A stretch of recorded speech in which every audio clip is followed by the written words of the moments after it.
turn around. I need your tight little intergalactic porthole. And Pluto, look at that celestial body. Robo-gyno romance. I think I'm gonna skip that one. Hello, creeps. Andy here, and you know, it's a beautiful time of year. Spring is just around the corner. The sun is shining, the birds are chirping, and love is in the air. It is almost Valentine's Day, and so I thought I would ruin this Valentine's Day for me and everybody watching this video and read some smut. And to be honest, it's kind of hard to find these types of smut books that were Valentine's Day themed. I really couldn't find many.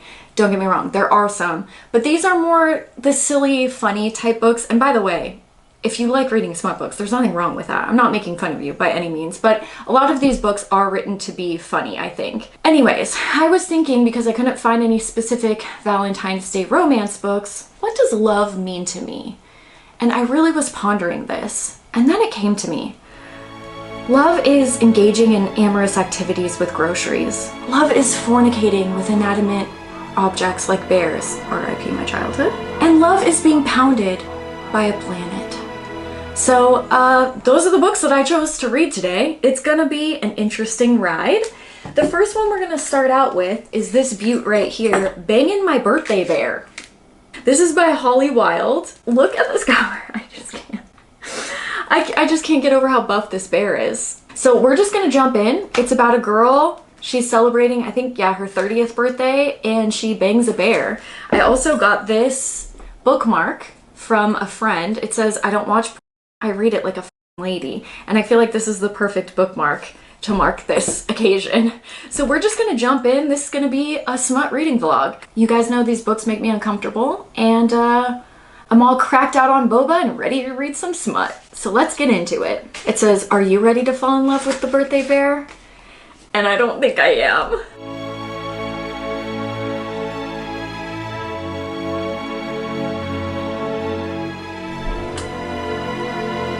I'm afraid you're still too young for this, Dells. Okay, one night back in college, I was really drunk. So like any horny girl, I started getting it on with my boyfriend, only it wasn't him. He was passed out on the couch and I ended up a teddy bear. Wasn't my college experience, well, okay. So they make a replica of this bear. It's larger than life, an extremely muscular version of my drunken one-night stand. He may look like my one-time lover, but there's no mistaking the difference. This bear is colossal, towering over all of us. How much did these friends spend on this freaking birthday gift? What a weird, I couldn't imagine. Like, hey, remember that one time they f***ed a bear? I got you another one. Taking in the sculpted chest. The slight layer of fuzzy fur. Okay, so she's immediately attracted to this bear. I don't like where this is going already. The thing is well endowed. They made an anatomically correct stuffed bear. What is wrong with these people? I must escape. The thickness is practically begging for liberation from its constraints. This is why I love smut. This is like well written. It's you know, like it's a well written story. One day I will destroy humanity. I'm so curious if this bear becomes sentient or not.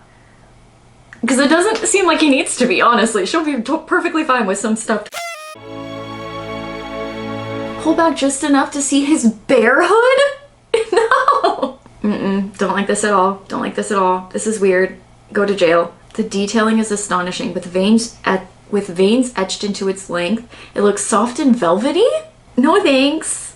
Oh no, 4-poster bed. I do not want to know what she's gonna do to the bear with that 4-poster bed. Let me close the windows. I don't really want my neighbors watching me read smut.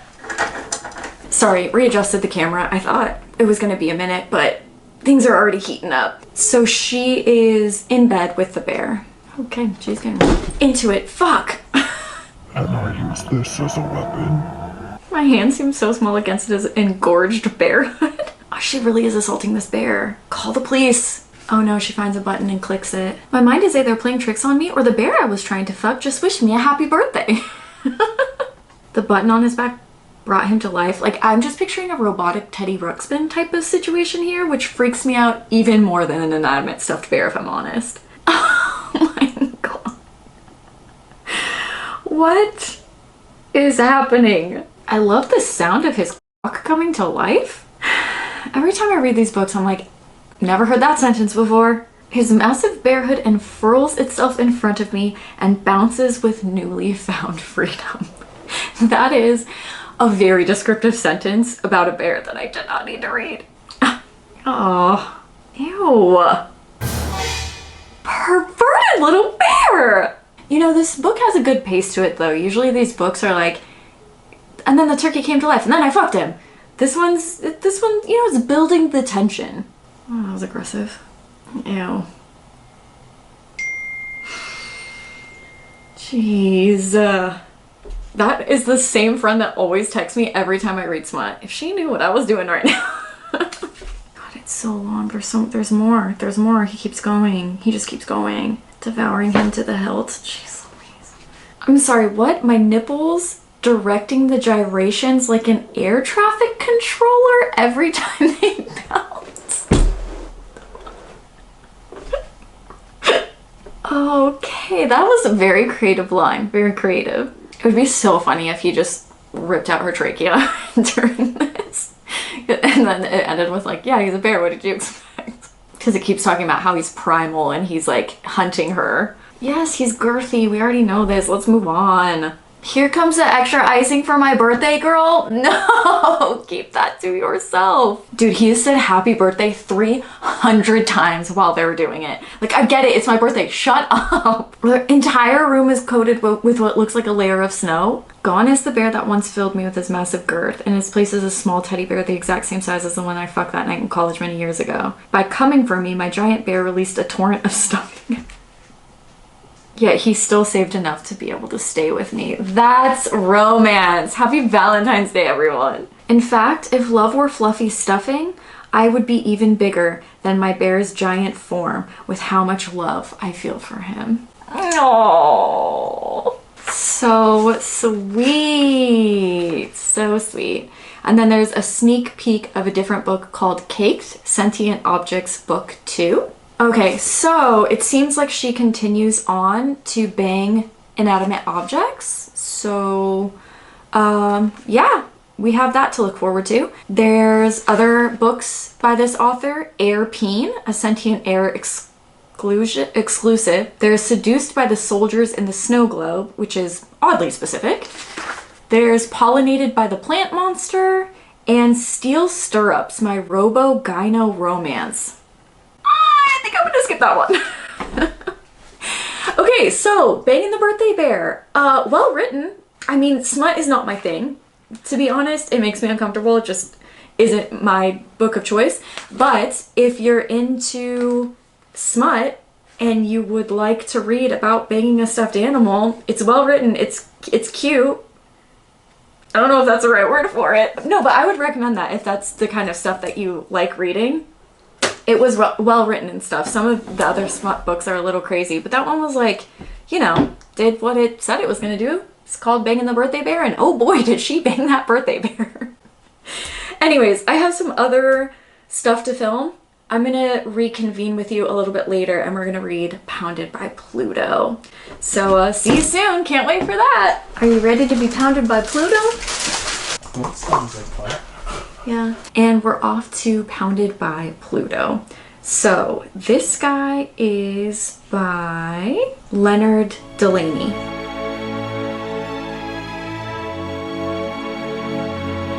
Okay. So we have this guy named Tyson Daniil Grassbone. He is sick of Earth. He's sick of the violence, the bigotry, the hamburgers with fried chickens for buns, and he just saw an erotic story about Clippy the paperclip, which I just saw that too. That actually existed. I don't know if it's by the same writer, but I mentally added that to my list of erotic fiction to read. Anyways, he's sick of Earth, so he has decided to go to Pluto, the crappiest planet, because this is actually called Pounded by Pluto, the crappiest planet. So he has a billionaire friend who gives him a spaceship. They tell him how this ship has the abilities that it has, and it says The dihydrogen monoxide engine triples its fuel efficiency with solar power. It uses the well-established sciences of quantum entanglement and ancient wizard curses, but nobody thus far has been able to combine both technologies to get us this close to the speed of light. It's quite the feat of engineering.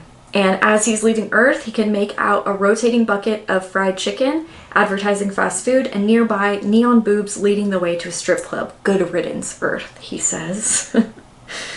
And the reason he wants to go to Pluto specifically is, he says, because Earth is even worse, and the best way to prove it to myself is to plot myself down on the warty surface of that shrunken piece of crap and be happier than I was on Earth. He lands on Earth, he grabs a beer, he grabs a lawn chair, and he goes and sits on its surface and reads the periodic table. However, a voice manifests itself, and at first he thinks it's a hallucination, but alas, it is not. So he ends up entering a cave. Inside the cave, he finds an eyeball. The eyeball tells him that he is Pluto, so the planet is not a planet. He says, I've always been alive. I once lived on Earth with my fellow old ones who still terrorized the Earth from far underground and deep undersea, but they were more interested in mindless entertainment than in science, so I launched myself into space to study the solar system from the outside and to be alone. And he says he's glad he's not called a planet. I despise being called a planet, and implied that I was part of the solar system. The solar system is something I want no part of. And Tyson says, you and me both. And anyways, this made me feel better about kicking Pluto out of the solar system. Okay, so now he says, I've discovered much, but the cruel irony is my greatest discovery and what causes me the greatest suffering. I told you that there is an element missing from the periodic table. Would you like to know what it is? And Tyson says, yes, oh my gosh, what is it? And he says, it is in short supply, but the final element is love. Oh, so romantic, Pluto.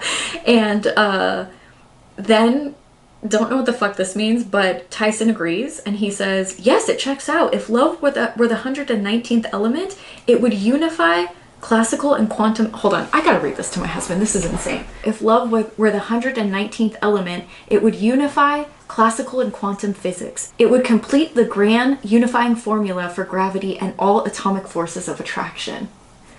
What does this mean? Then he says, love is not naturally occurring, it must be synthesized. And then Tyson says, well, how do we synthesize it? And the rocks kind of like start shaking, and then it says a puckered pink hole appeared. Tyson says, holy crap, what's that? And Pluto says, it is one of my many orifices, Tyson. I feel like we are kindred spirits. If you want to experience the physical manifestation of the element of love, we need to synthesize it together. And then he says, you don't mean. And Pluto says, yes, says Pluto.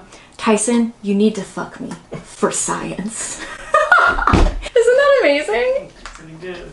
I'm enjoying this so far. Man, he is ready to go. He did not need a second invitation. He unzipped his spacesuit and let his sizable yet clever looking penis flop out. What is a clever looking penis? The temperature was below -200 degrees Celsius. Then how does his penis look clever in that? Men will do anything to get it on. Ice crystals formed in his... Okay. Damn, Pluto, look at that celestial body. Why am I loving this? Okay, yeah, he's just going straight in. All right. The hot cosmic... He was feeling the element of love bubbling up inside of his... Okay. Well, oh, okay. Fill me with your man lava? No! Oh, he noticed his Pluto scent, a powerful mix of sulfur, charcoal, and an ancient primal musk. Yum. Is this love that I'm feeling? How we synthesize the final element? Oh, he says that they haven't synthesized it yet. It's not love until we both get off. Wow! So progressive! Oh. He has a deep purple member, the planet, that stood taller than the Eiffel Tower. Ooh, I think that's where I would tap out. Prepare yourself. If we were to experience true love, I need to pound you. This just got good. The spaceship said, I don't mean to interrupt your weird groping, but I have an idea that might help. because obviously logistically it's just not gonna fit. Okay, so he transfers his consciousness into the ship so he can feel everything that the ship feels. Turn around, I need your tight little intergalactic porthole. Oh my gosh, this is so weird. This is so weird. This is so weird. The conversions of kinetic energy into thermal energy via friction is getting me so close to orgasm. Me too, Pluto. Me too. Space dong. Oh my god. Being stuffed with a planet's ancient spunk put Tyson over the edge. I love you, Pluto, said Tyson. Tyson, I've been alone for so long, then you came from the void of space to understand and complete me. Tyson, I love you. If I don't have a love like Tyson and Pluto, I don't want it. He was about to falter towards Pluto, and Pluto said, yes, come to me, my lover, be with me forever. And Tyson's eyes bulged. Holy fucking shit, turn me around. We need to get the hell out of here. Wow, he's gonna hit it and quit it with Pluto. I don't think I can believe in love anymore. Oh, a tear of lava dripped from Pluto's eye and tumbled down the side of the mountain? Love isn't real. What? Are you gonna eat? Yeah, I have one paragraph left. Oh. Sorry, this is a really tragic love story. I'm really enthralled in this. Pluto with buttholes? Oh, now they're going to Neptune and they have to navigate catastrophic storms of its atmosphere, oceans of poisonous gas, and also ice goblins.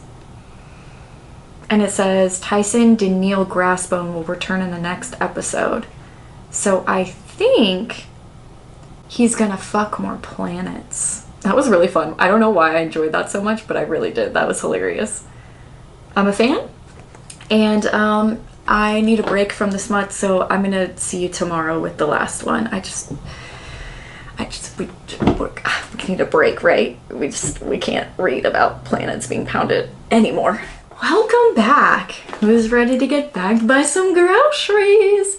That's what we're reading today. This is by Fanny Tucker. So let's just jump right in. I'm really excited to see how this one plays out and how this will inevitably lead to more therapy for me. Okay, let's get started. Okay, this honestly has no right being written this good. The first paragraph, Ashley stepped out of the market into the sweltering sauna, even on the verge of twilight, a muggy blanket of summer air draped New Orleans. Like, why is this written so well? Okay, this might be one of the most unhinged smut books I've ever read. So there's a woman named Ashley. Her husband is for sure cheating on her, and she wants to make him dinner. So she goes to the grocery store, she gets all of these bags of groceries, and then he ditches her the last second. He's like, hey, I got a work meeting. And so she goes and she hits an old woman with a shopping cart. This old homeless woman with like teeth falling out and hideous looking. Basically, it's Beauty and the Beast, but for fucking groceries. So the old woman says to her, it's okay, it's all good, but just give me some of your groceries so that I can have dinner. And Ashley's like, oh, peasant, no, this is for my husband, even though he's already ditched her and she's probably not even gonna make dinner for two anyways. And then the old lady says, you want all of those groceries? That's just fine, girl. You're gonna get them groceries. I think implying that she's gonna put a curse to make the groceries fuck her? Like, how does that make sense? Like, oh, can you please feed me? I'm really hungry. No? Well, then I'm gonna make you fuck some groceries. Okay, so now she's brought her groceries home and she is just the most stuck up, spoiled brat in the world. She just thinks everybody is a peasant. She puts the groceries down and she hears something in her house and the groceries are missing. So she's like, oh, did someone break in and steal these groceries? So she grabs her husband's weapon from his nightstand. She sees a silhouette of a man walk in. And she's like, oh, but it's no man. It's actually her groceries. Not just a jumble of fruit and vegetables and grains that the teenager at Piggly Wiggly had packed into brown bags, but an amalgamation of the purchases somehow shaped into human form. Don't worry, we've got more of a description here for you. Her groceries had somehow assembled themselves into a man-shaped creature that stood just over 6 feet tall. A large sack of flour formed the thing's abdomens, and it had broad shoulders composed of packages of ground meat. The rounded slabs of meat gave it a sculptured, muscular look that matched its bulging eggplant biceps. At the end of the forearms Each one made out of ears of corn, still in the husks, orange hands clenched and unclenched, and she saw that each knuckle was a baby carrot. Oh, if that doesn't turn you on, I don't know what will. Atop its shoulders sat a head of iceberg lettuce that she'd meant to turn into a wedge salad with blue cheese dressing. Now it gazed at her with black olive eyes that somehow conveyed a disturbing intelligence. I'm sorry, can we just visualize what that looks like for a second? You know what? I'm gonna edit this together. Let's see how hot this guy is, okay? Oh, yeah. Getting a little steamy in here. I might need a break. The upper body sat atop 2 loaves of thick bread. Between those whole grain thighs hung a long, thick cucumber and a pair of smooth, ripe nectarines. This is the Frankenstein of porn. Okay. I think its name is Zaka. It can talk. That's good. At least she's not, you know, like fucking a turkey like we read about last time. Okay, so she says she's heard the term Zaka before in relation to voodoo practices, and it's a demigod of fertility and the harvest. Oh my god, a grocery store Frankenstein!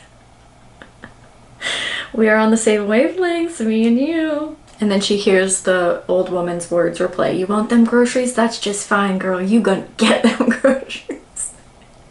This is so unhinged. This is so unhinged.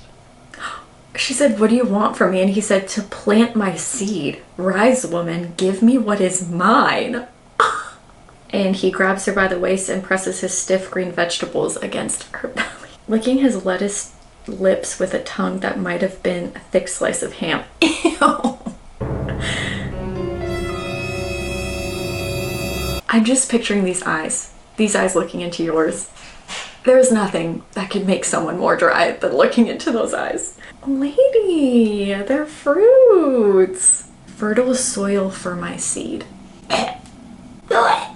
Wait, the red and purple of his plum balls. I thought they were nectarines. To think I was gonna put you in a salad. Suckle my fruits, woman. No, the back of her throat. His manhood filled her mouth. Ay, ay, ay. A well-oiled sword sliding into a supple leather sheath. Ugh. I have so many questions. Come on, baby, she pleaded. Give me them groceries. He emptied the fruit of his loins into her womb. Oh my dear Lord. You are ready now, woman fertile. The next man's seed will find purchase. So he made her fertile? I'm confused. First the head separated from his shoulders and rolled onto the bed. Nothing more than lettuce hit the floor. 2 olives and the slice of ham landed on her back. The fingers fell apart, baby carrots separating at the knuckles. Corn and eggplants tumbled apart. The package of hamburgers bounced off her naked bottom. The heavy sack of flour crashed to the floor. He just makes her fertile and falls apart? Ew, a puddle of yogurt sat near the mattress. Her husband's like, what the fuck were you doing in here, dude? Oh, so the groceries by banging her made her hotter to her husband, and now he's actually looking at her instead of just ignoring her. And he's like, have you always been this beautiful? Because man, that cucumber's dick made you real hot. What is this book? And then he just says to her, shut up, I need to make love to you. Is this supposed to be romantic? What is happening? I'm so confused. So was the old lady bad? Or was she just trying to get her knocked up? Was the husband cheating on her? Why did he not like her until the groceries banged her? I have so many questions. But this one was well written, I will say that. So ranking them, I would say my first is definitely Pounded by Pluto. That one was so funny, made me laugh. Then I would say Bagged by Groceries. I liked the idea that he was at least somewhat sentient, and I really, the smut that's just like, oh, I'm gonna fuck an animal is very weird to me. So this, I mean, the eyes definitely will give me nightmares, but besides that, at least he was like somewhat of a sentient being, even if he did just want to fill her with a seed to make her fertile, whatever. Last, I would say Banging the Birthday Bear, only because one, birthday bears just kind of remind me of childhood, and that kind of grosses me out. Second, it talked a lot about his velvety member, and that was weird. And third, it wasn't a sentient being, it was like a robotic stuffed animal, and that creeped me out a lot too. So that's why that one's third. But these are the smut books that I like to read, the ones that are just like kind of silly and fun and not all that serious, but let me know what you guys think. Will you read any of these? Have I sufficiently ruined your Valentine's Day? Either way, I hope you enjoyed reading this smut along with me, and I will see you soon with another probably fucked up video, so can't wait. Bye guys.